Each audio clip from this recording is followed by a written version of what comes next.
Good evening, guys. Good evening, everyone. I, Richa Piyush, welcome you to today's segment of success stories. A brief introduction about ma'am. That ma'am has done her schooling from KV number one, Air Force Jodhpur. So, again, a welcome from a KVN to a KVN.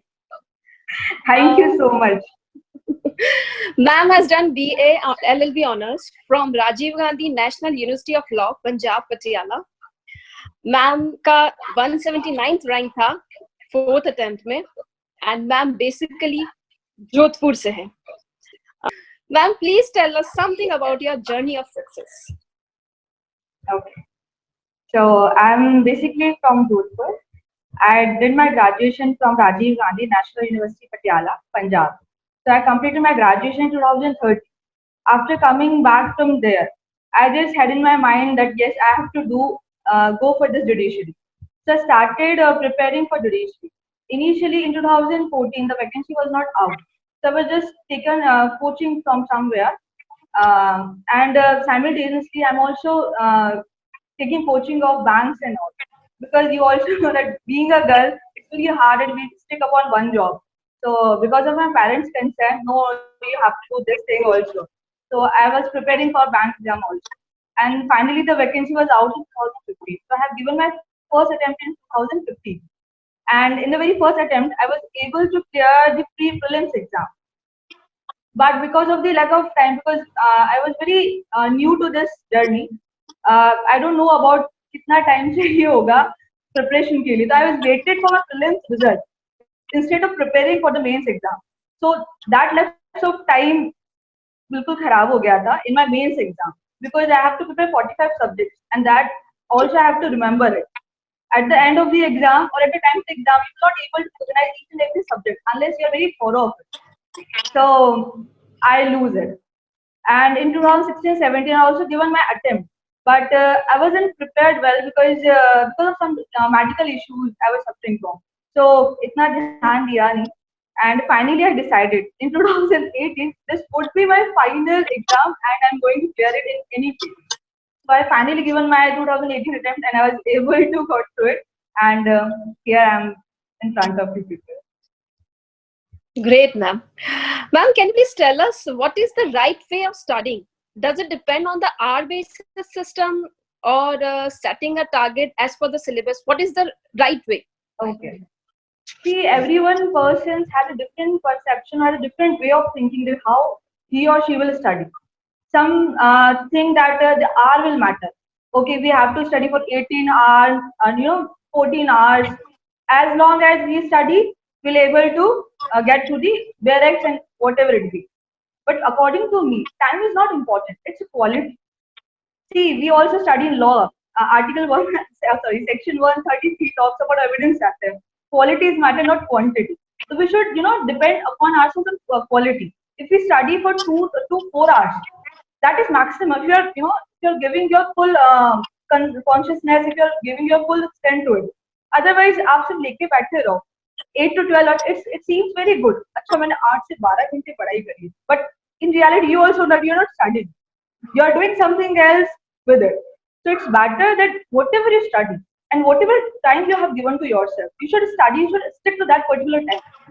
आप सब कुछ भूल जाइए उस time पे आप सिर्फ अपना काम करिए. This is what I think actually.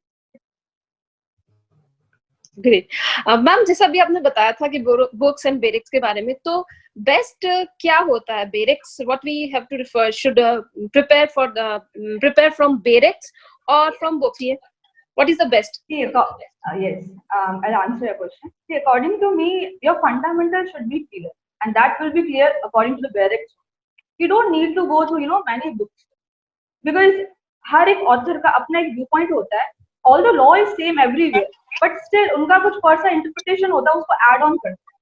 It's very good that you study through your, barracks because I focus only on barracks because everything which is given in barracks, it's your, cup of tea or at a time of exam. Like if you're giving your mains exam, you are not, you are not there to express your everything in it. The time should be limited and your answer should be limited.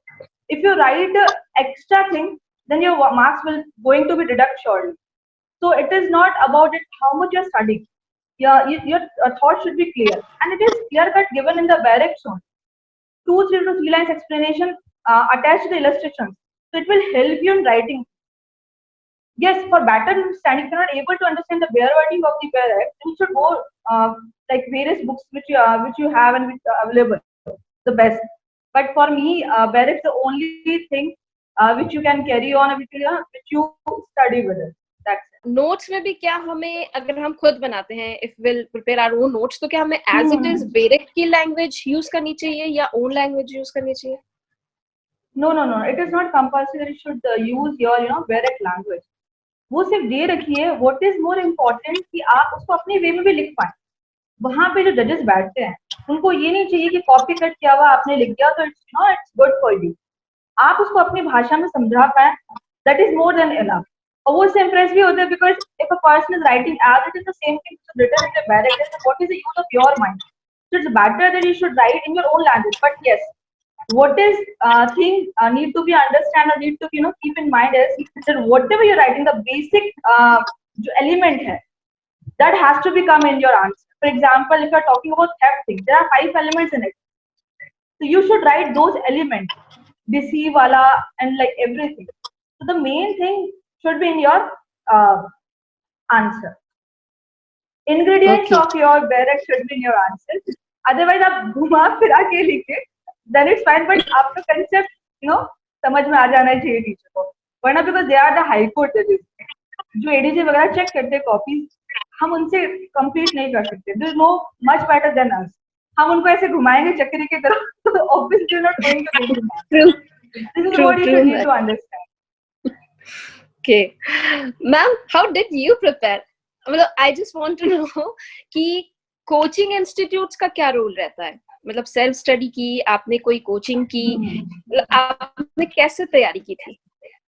Very nice question आपको. See, coaching institute basically हमें help करता है हमारे up to date रहने में. Right, you are getting my point. Because Yes. Without coaching institute what you do, if you are sitting idle at your home, आपने ठीक है किताब उठाई, पढ़ लिया, मन किया तो छोड़ दिया. आज पूरा दिन हमने सीपीसी पढ़ा और अगले दिन हमने कुछ पढ़ा ही नहीं. ये होता है. In coaching institute what you do that you have concern your mind. The next day ma'am or sir, he will going to ask you questions, so you have to prepare very well because there are other competitors also sitting with you. तो मन में ये रहता है कि नहीं यार मेरा अच्छा नहीं गया है and it's not going to give a right impression. वो थोड़ा सा नेगेटिविटी माइंड में आती है. तो आप क्या करते हो, आप अपने आप को बेहतर करने के लिए आप हमेशा पढ़ाई करते हो. आपका एक रूटीन बना रहता है कि आपको रेगुलर स्टडी करना है. Because yes, I am preparing for judicial, it's not a kind of a joke. आप घर में बैठे रहते हो. If you are very hard work, coaching institute में आप जाते हैं रेगुलर, तो आपको एक माइंड में रहता नहीं I have to compete with other people because there are lots of people who are going to sit for this exam and it is going to be very hard. So in your mind is always a thing कि नहीं, I have to prepare very well. Think coaching institute is must important in your studies as making you in a line, as making you feel more dedicated towards your studies. Sorry, I'm asking you a very personal question. क्या आपने कोई coaching institute join किया था ma'am? Yes, of course. I have joined the very Formula Ma'am's coaching SULC last year, 2018. Ma'am, आप हमें बताएंगे test series की क्या इम्पोर्टेंस होती है? ये एंड में हमें जरूर हेल्पफुल होती है? Test series obviously it's going to help you because आप सिर्फ पढ़ते हैं और जब तक आप उसको प्रैक्टिकली उसको एग्जाम्पल उसको नहीं करते हैं तो वो मैटर नहीं करता है. आपने सारा कुछ पढ़ लिया है, आप जब तक उसको एग्जाम नहीं देते हैं कि नहीं ये क्वेश्चन आएंगे, बिकॉज हर एक जुडिशरी का डिफरेंट पैटर्न होता है. Like you go for UP exams वगैरह, वहाँ पे बहुत ही थ्योरेटिकल काइंड ऑफ पूछे जाते हैं, बट दिल्ली में बहुत ज्यादा पूछा जाता है. अपने यहाँ पे राजस्थान में सिर्फ डायरेक्ट से पूछा जाता है, nothing more than that, but still it will give you confidence, it will boost your confidence. Yes, I am getting 100 out of 100, 100 out of 90, so it will boost your confidence and improve your learning skills and everything. So the test is obviously going to help you in your exam. I am myself also given many tests which was conducted by ma'am, so it's very good. It boosts your confidence, it increase your confidence. Great. Ma'am, mains की तैयारी के लिए क्या strategy रखनी चाहिए? What is the best plan to prepare? mains? See, if you decide in your mind that yes, I have to be, judicial officer this year only, what you need to do is, uh, at the time of preparation of your, prelims exam, you just start writing the things which is written there. This is the best option, I think, because आपको जब मौका मिलता है, see if you got selected in your prelims exam and now the whole month is given. 30 days also not enough because you might know which question will come. So what you need to do is, at the time of preparing your prelims exam, you just start preparing for mains also, because उससे आपका time भी बचेगा और आप चीजों को लिखना सीख जाओगे. Because see, I did this fault in my 2015 the very first time, because मैंने वो क्लियर तो कर लिया, लेकिन because of the lack of time and that 45 barracks मेरा सब कुछ खराब हो गया. Because मैंने पढ़ तो सब लिया था, पर जब लिखने की बारी आई, थी एक सिंपल डेफिनेशन आई थी काउंटर फीट की जो सेक्शन 28 आईपीसी में दे देती है, वो मुझे सब कुछ माइंड में था, बट मैं उन वर्ड्स को नहीं लिख पाई. क्यों? बिकॉज मुझे वो अच्छे से याद नहीं था. In judiciary it is very it's very evident कि आपको बैरक तो याद होना ही चाहिए. आप see, you are not giving a college exam so that you can write anything you want to write. कोई टॉपिक आया, आप उस पर लिखोगे नहीं. आपको जैसे पूछा है कोई भी चीज, आपको थेफ्ट पूछा, आपको रॉबरी पूछा है, तो आपको जो मेन इंग्रेडिएंट है आपको वो तो लिखना ही पड़ेगा. उसके बिना काम नहीं चलेगा. वो ऑब्वियसली जज इज गोइंग टू चेक कि आपने वो चीज लिखी नहीं लिखी है. It doesn't matter that you have written your own language, but what is matter that you have written in the very ingredients of that. Please kindly share tips for writing judgment and orders. मतलब क्या best तरीका होता है judgment writing and orders writing के लिए? See, I myself was very afraid of judgment writing because जब हमने लिखना शुरू किया ना, तब ऐसा लगा और जजमेंट राइटिंग लिखनी है, एंड दैट वो भी इतने मार्क्स का आने वाला है, 10 to 20 marks it cover. So first of all, what you need to do is you should get a book so that you will able to check yourself कि हाँ हमें इस तरीके से लिखना है. You should know the pattern. आप मन से कुछ भी नहीं लिखिएगा, आपको वो चीज पता होना चाहिए, आपको पैटर्न पता होना चाहिए कि सबसे पहले जज का दी कोर्ट नेम आता है, उसके बाद में उसकी जो लिस्ट लगी होती है, जो क्रिमिनल जैसे number this okay, then the presiding officer name, respondent and उनकी पार्टीज का नाम, then your judgment what the court has given, and उसके सपोर्ट में your answer. You don't know the section, तो आप उसमें जजमेंट क्या बनाए? बिकॉज कोई भी जज लिखता है तो हम देखते हैं ना, जैसे टीवी में और खासकर अपने उसमें सावधान इंडिया में उसमें लिखा है कि धारा इसके तहत उसको हम वो करते हैं, अंदर करते हैं. यू शुड नो दी धारा है which is given in IPC only. तो आपको अब पहले ये चीज क्लियर होनी चाहिए कि वो सेक्शन क्या है और वो आता किस में है, उसके बारे में आपको पता होना चाहिए. तो आप ऊपर लिख देंगे, उसके बाद में जो भी समरी है जो आपको लगता है ऐसा सब हुआ था, उसके हिसाब से वो बर्डन ऑफ प्रूफ पे है और वो बंदा गिल्टी, तो आप वो चीज करें. Great ma'am. Next question ma'am मैं जानना चाहूंगी कि लैंग्वेज के लिए कैसे प्रिपरेशन करनी चाहिए, लाइक एसेज कैसे प्रिपेयर करें और टॉपिक कैसे सेलेक्ट करें? Okay see, Rajasthan judiciary is कोई टॉपिक इज टॉपिक डिसाइड कर रखा है उसमें. फॉर एग्जांपल जैसे करंट को लेकर, देन वी हैव राजस्थान, तो राजस्थान जुडिशरी में राजस्थानी के बारे में पूछा ही जाता है, तो उससे रिलेटेड एसेज होते हैं. There is a long list है, you can get from any institute, because हर एक किसके पास अवेलेबल है. करंट हो गया, राजस्थानी हो गया, प्लस जो आपकी जुडिशरी से रिलेटेड है. ये तीन चीजें पूछी जाती है और ये हमेशा आती है न्यायिक सेवा में, जो भी इससे रिलेटेड होता है, हिंदी प्लस इंग्लिश. और सबसे बेस्ट इंपॉर्टेंट क्या होता है, ये साथ साथ चलता है. फॉर एग्जाम्पल अगर हिंदी में पूछा है हमें पीएल के बारे में, तो इंग्लिश में आप उसको याद करिए.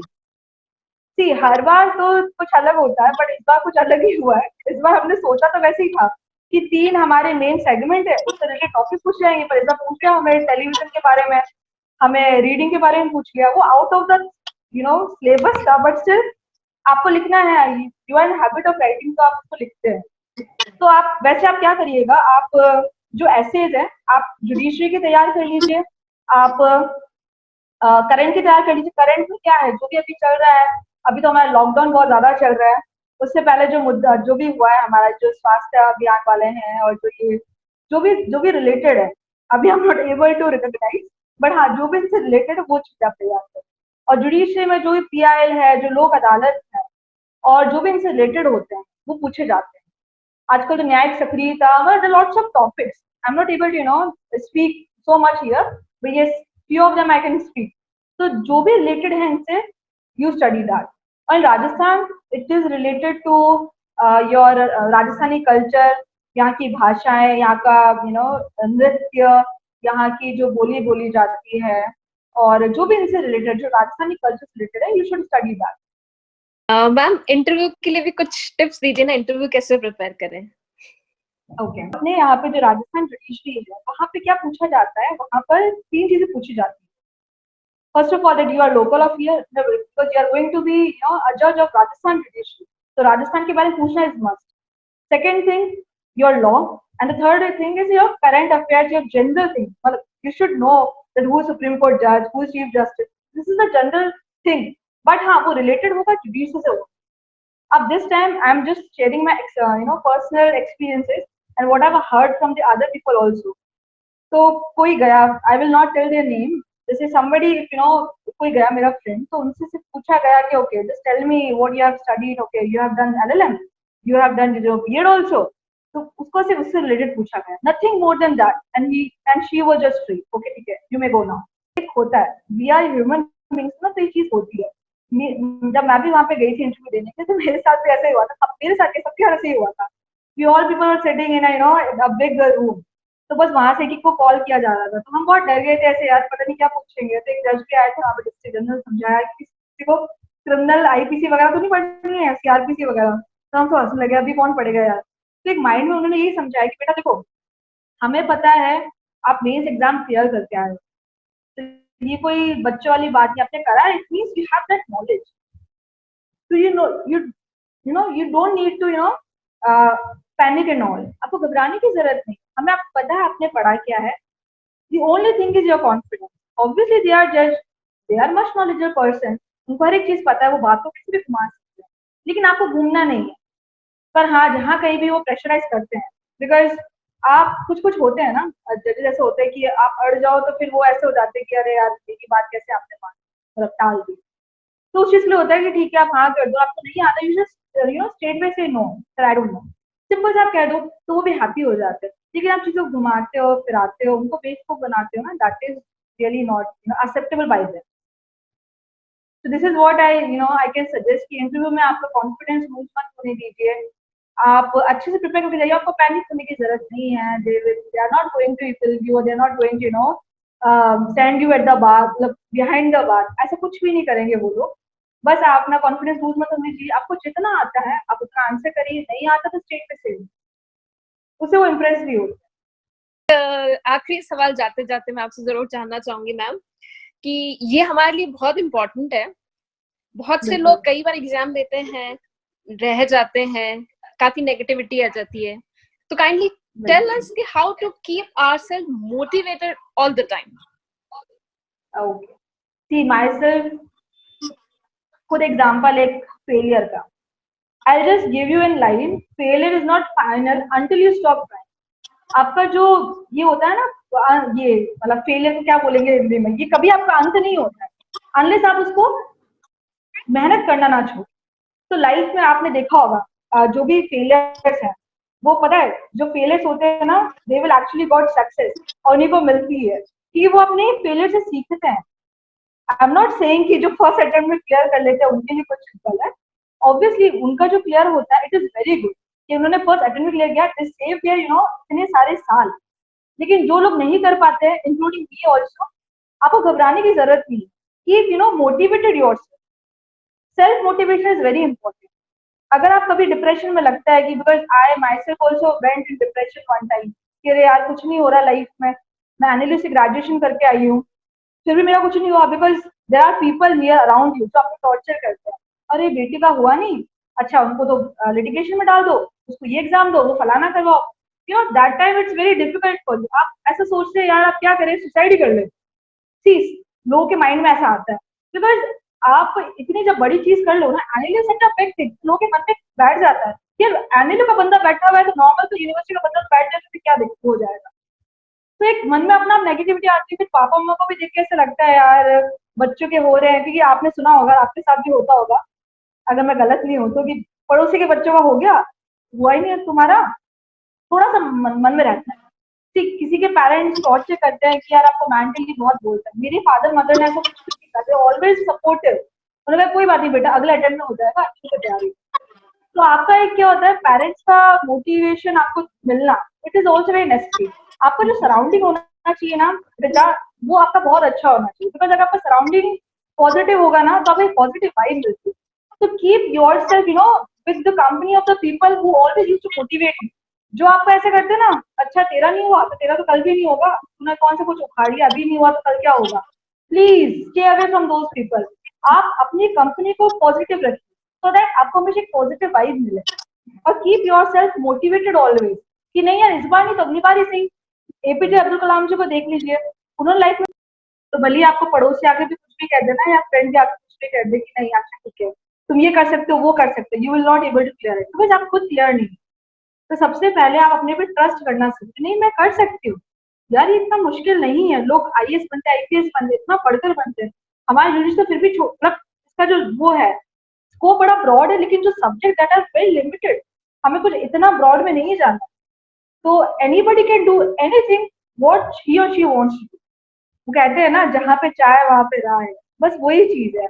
आप अपने आप को मोटिवेटेड रखिए, जहां पर आपको लगता है कि डीमोटिवेशन हो रहा है तो आप ऐसी वीडियोस देखिए, आप ऐसे आप मोटिवेशन वीडियोस बहुत अवेलेबल होती है। सी मैं यहाँ बताना चाहूंगी मैं क्या करती थी, दिस वन सॉन्ग ऑफ लू सफर शुरू हो गया, तो ये गाना है तो बॉलीवुड का और उसमें सारा कुछ वही चीज है, लेकिन एक मुझे मैं सिर्फ और उसका लिरिक्स सुनती थी, ये मुझे काइंड ऑफ मोटिवेशन देता। मैंने क्या कर रखा था अपने रूम में एक आरजे ज्योति भट्ट करके 2019 लिख रखा, तो मुझे वो टारगेट अकम्प्लिश करना था, तो मैं उसको देख के मोटिवेटेड होती थी गाना सुनकर कि नहीं मेरा सफर शुरू हो गया, मुझे आई हैव टू कंप्लीट। तो इस तरीके से मैं अपने आप को मोटिवेट रखती थी हर पल हर दिन। कभी कभी पापा भी घबरा जाते थे कि बेटा आप दूसरी भी कर लो, कोई बात नहीं ये अच्छा कर रही हो तैयारी, पर वही मन में डर रहता है ना, because it is a very long process. First of all you have to clear the prelims, फिर आप वेट करो एक महीने का, फिर आपका मेंस एग्जाम होगा, फिर आप वेट करो, फिर आपका इंटरव्यू होगा, and interview is the toughest thing, वो फिर ऊपर नीचे कर देती है सब कुछ आपका। तो थोड़ा सा घबराहट तो होती है कि यार मतलब बहुत लंबा टाइम है, पता नहीं कैसे होगा, लेकिन वही है आप कैसे मोटिवेट रहोगे अगर आपको खुद पे विश्वास है कि नहीं मैं कर सकता हूँ, हर बार आप खुद मोटिवेट रहते। This is a very important thing जो आपको एक डेडिकेटेड टुवर्ड्स योर स्टडी बनाए रखती है। बिकॉज जब हम तैयारी करते हैं ना, जैसे आज मैं प्रीलिम्स की तैयारी करते हैं, मन में क्या आता है यार पहले तो ये क्लियर होगा कि नहीं होगा, बहुत सारे बच्चे हैं मुझसे ज्यादा होशियार बच्चे हैं, उनका नहीं हुआ तो मेरा क्या होगा, ये बहुत नेगेटिव चीज आती है। मैं आपको बताती हूँ ये सबके साथ होता है यार, मुझसे तो डबल होशियार तो वो है, उसका नहीं हुआ तो मेरा कैसे होगा, ये चीज कहीं माइंड में लानी है। देखो वो था राजा और रंक, कोई बन सकता है, it's all about your way of seeing things, आप किस तरह चीजों को सोच के देखते हैं, and this is the most important thing जो आपको आगे तक लेकर जाए। अगर आपका कॉन्फिडेंस कहीं भी डगमगा जाता है ना स्टार्टिंग से कि यार प्रीलिम्स तो कैसे भी करके निकाल लिया, मेंस लिखना है भाई वो कैसे लिखूंगा, तो आपका कॉन्फिडेंस डगमगा जाता है, और वो आपका कहाँ शो होता है, आप जब लिखने बैठे आपको कुछ याद नहीं रहता है। क्योंकि मेरे साथ ऐसा हुआ है, मैंने सब कुछ भूल गई थी एक टाइम पे, लेकिन जब आप लिखा ना भाई कुछ भी लिखा दो लिख लेंगे क्या है, इट्स वेरी इजी। सॉरी मैं थोड़ा सा लोकल लैंग्वेज यूज कर रही हूँ मुझे वैसे सिंपल में बात करने की आदत है। नहीं तो थोड़ा वही चीज है आप, अरे चाहे क्या बोल रहे हैं आप? नहीं आप बोलिए मैम, बोलिए आप बोलिए। तो वो चीज रहती है, तो आप है ना हमेशा अपने आप को सेल्फ मोटिवेटेड रखिए। और जो भी आपके टीचर्स है, आप ऑब्वियसली बिकॉज मैं जिस मैम के पास पढ़ी हूँ, जिन मैम के पास में जो मैम उर्मिला नाम है, she is very supporting teacher. See मैं कहीं और तो गई नहीं हूँ कि I could make a comparison of her with anyone else, मैं सिर्फ उन्हीं के पास गई हूँ, तो मुझे तो बेस्ट लगी बिकॉज आपको वो क्लासरूम में ऐसा माहौल देती है कि आप हमेशा मोटिवेट रहते हो, आपको अच्छे से पूछना बोलना नहीं, आप कर सकते हो बेटा आप कर सकते हो, आप मतलब डे टू डे मोटिवेट रखना। तो इससे आपके मन में क्या आता है, पॉजिटिव वाइब आती है कि नहीं यार see I can also do it, बोलते ना I can do it, just make and write this on a paper and just stick on your wall कि मैं ये कर सकती हूँ कर सकता हूँ। यार लोग आसमान पे पहुंच गए, कहाँ कहाँ मार्स पे चले गए, वेरी इजी थिंग। आप सी जब भी आपको कमी लगती है ना अपने आप में, तो आप बड़ी चीजों को देखो, लोगों ने तो उतना कर लिया तो मैं इतना तो नहीं कर सकता, तो वो चीज आपको क्या करेगी, आपको पॉजिटिव देगी। और आप एट दी एंड क्या होता है, अगर आप बन गए, आज आप बन गए, तो आप अपने पेरेंट्स के बारे में सोचिए, कि अगर अच्छा बच्चा बन गया तो इट्स वेरी गुड, वैसे भी उनको प्राउड ही था, और कोई नालायक बच्चा भी बन जाए तो उसमें कितना प्राउड होगा कि अरे यार उसका तो सोचा नहीं था, ये भी बन गया। जब इन तरह के बच्चे बन सकते हैं तो हम क्यों नहीं बन सकते। अपने पास में ना हमेशा एक पॉजिटिव वाइब रखिए, ऐसे फ्रेंड सर्कल रखिए जो आपको मोटिवेट करते हैं। ऐसे मत रखिए जो आपको नेगेटिविटी देते हो कि छोड़ना यार मत पढ़ते हैं, ऐसे मत कर आज, मतलब हटा दो उनको अपनी लाइफ से। अगर आपको सीरियसली चीज करनी है ना, I am just telling you, please stay away from those people. ये बात हो गई। घर का माहौल अच्छा रखिए। घर में कोई नहीं, पेरेंट्स ऑलवेज सपोर्टिव ही होते हैं, वो हमेशा चाहते हैं कि बच्चे का भविष्य बिल्कुल अच्छा हो, तो हमेशा आपका सपोर्ट करेंगे, कोई मना नहीं करेंगे। फिर आपका रहा फोन, तो फोन से दूर हो जाइए, बिकॉज फोन जो सबसे आपका डिस्ट्रैक्टिंग थिंग होती है। आजकल फोन में क्या क्या नहीं होता है, मतलब छोटे से बच्चों को मैं देखती हूँ जिन पर फोन लेके बैठा रहता है। हमारे टाइम में कहा शक्तिमान वगैरह देखा करते थे, वो चीजें याद आती है, मतलब अभी इस जमाने में बहुत बुरा हाल हो चुका है। ये सबसे आपका डिस्ट्रैक्शन का पॉइंट होता है। मैं आपको बताती हूँ, मेरे पास फोन था, वो भी खराब हो चुका था। वो मैम के नोट्स आते थे ना, और जो क्वेश्चन भेजती थी, मैं उसको भी वो मतलब क्या बोलते हैं उसको, वो ले नहीं पाती थी क्योंकि वो नेट खत्म हो जाता था, मेमोरी फुल हो जाती थी। मतलब इतनी दिक्कतें होती थी इस फोन में। फिर जब मुझे इंटरव्यू का टाइम आया तो I bought this new phone, मैं अभी आपसे बात कर रही हूँ। तो ये काफी दिक्कतें हुई, वो पता है आपका हेल्पफुल होता है, बिकॉज आपका माइंड क्या करता है कि आपको सिर्फ पढ़ाई में नहीं। वन इम्पोर्टेंट थिंग ऑल्सो कि ऐसा नहीं है कि आप बिल्कुल नर्ड बन जाओ, कि आपका कि आप यार वो इंसान हो, आपको हर एक चीज चाहिए होती है, क्योंकि आप बोर हो ना, just listen to good music. आप अच्छी सुनिए, किसी फ्रेंड से मन है तो बात कर लीजिए, थोड़ा मन फ्रेश रखना है तो थोड़ा घूम के आ जाइए, बाहर घूम लीजिए, जिससे आपका मन फ्रेश है। ये थोड़ा ना कि आप 24 घंटे बैठ के पढ़ सकते हो, ऐसा कभी नहीं होता। आप कोई कंप्यूटर नहीं हो कि आप 24 घंटे बैठ के पढ़ सकते हो। तो आप अपने आप को ऐसे मतलब माहौल में डालें कि आप सब कुछ भी करो, आप इंजॉय करो। आप स्टडी को वैसे बोर मत समझो। आप कह क्या यार ये आईपीसी है, मजे मजे में पढ़ो ना, सीपीसी मजे मजे में पढ़ो, अच्छा ये हुआ था वगैरह वगैरह जो भी चीज है। बिकॉज सीपीसी बहुत लॉन्ग है, order it is not applicable in every situation, but we should not neglect our thing, we should not demotivate ourselves that this happened with us. सबके साथ होता है। अभी जो लॉकडाउन का समय चल रहा है, देखो आप कितना बुरा बुरा लोगों के साथ चल रहा है। जो डेली वेजेस जो वर्कर होते हैं उनकी वेजेस वगैरह सब खत्म हो चुकी है, फिर भी वो लोग जी रहे हैं ना। क्यों जी रहे हैं? क्योंकि जीने के लिए जी रहे हैं। तो वही चीज है, मुसीबतें दिक्कतें मैं देखो सारा कुछ मिलाकर बोल रही हूँ, जो भी सिचुएशन है। ये मत सोचना मैं डेविएट हो गई जुडिशरी के पास से। बस मैं वही कन्विंस करना चाह रही हूँ कि लाइफ में जो भी सिचुएशन हो, हमें उस समय उन हालातों से लड़ना जरूरी है। हमें अपने आप को फोर्स ना, या फिर हमें अपने आप को नेगेटिव फील कराना, यार मेरे साथ कैसा होता है, मैं ही ऐसी हूँ, या मुझे मेरे साथ ही क्यों होता है, भगवान इतना निर्दयी क्यों, ऐसा कुछ भी नहीं है। आप खुद अगर अपने आप को हेल्प नहीं करोगे ना रिचा, तो nobody will going to help. आप अपने प्रॉब्लम को खुद सपोर्ट करिए, फिर लोगों को बताइए, they will also support. Okay, thank you so much ma'am. मत मन नहीं भरा है, ज्यादा थैंक यू समय टू आपको और यू। ले नहीं सकते। मैम बहुत बहुत अच्छा लगा आपसे बात करके। मैं मुझे जाने भी। से पहले अपने थैंक यू मैम। जाने से पहले अपने साथियों से सिर्फ एक ही चीज कहना चाहूंगी कि never stop believing in your dreams, never stop learning, yes because life never yes, stop teaching us. बिल्कुल बिल्कुल। So keep dreaming, keep learning to become successful in life. Thank you so much बिल्कुल। मैम, बहुत बहुत बहुत अच्छा लगा आपसे मिलकर। थैंक यू धन्यवाद। Dear, thank you so much. Okay, thank you.